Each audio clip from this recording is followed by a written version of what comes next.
You're watching Mirror 7 News. Stay informed, stay ahead for more news. Delta Airlines has made a big change that's turning heads in the aviation world. After more than 30 years of flying non-stop between New York's JFK Airport and Brussels, that route is being retired. The last flight from New York to the Belgian capital is scheduled for early January, closing the book on a transatlantic connection that started back in 1991. With the exception of a pause during the COVID-19 pandemic, this service had been a regular option for travelers heading from the U.S. East Coast straight into Europe. The decision wasn't made on a whim. Instead, Delta has decided to shift its Brussels flights away from New York and into Atlanta, which is the airline's largest hub. Beginning in March, the Atlanta to Brussels route will be flown 4 times a week, with an increase to daily service next summer. By making this change, Delta is betting that demand from its southern hub will be stronger and better aligned with customer travel patterns. For those who had been used to flying directly between JFK and Brussels on Delta, this might feel like a loss.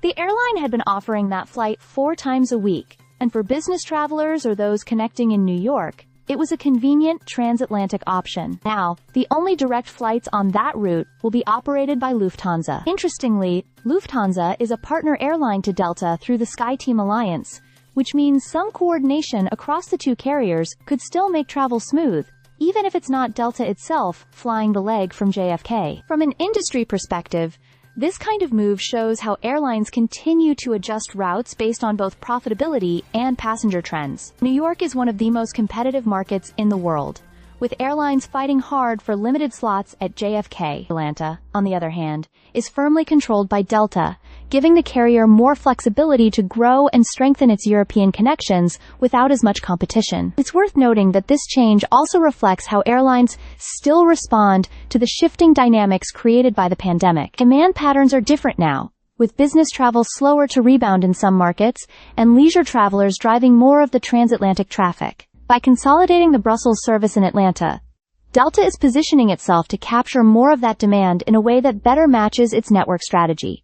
So while the news may be disappointing for travelers who relied on the JFK-Brussels nonstop, it doesn't mean the U.S. has lost its connection to Brussels altogether.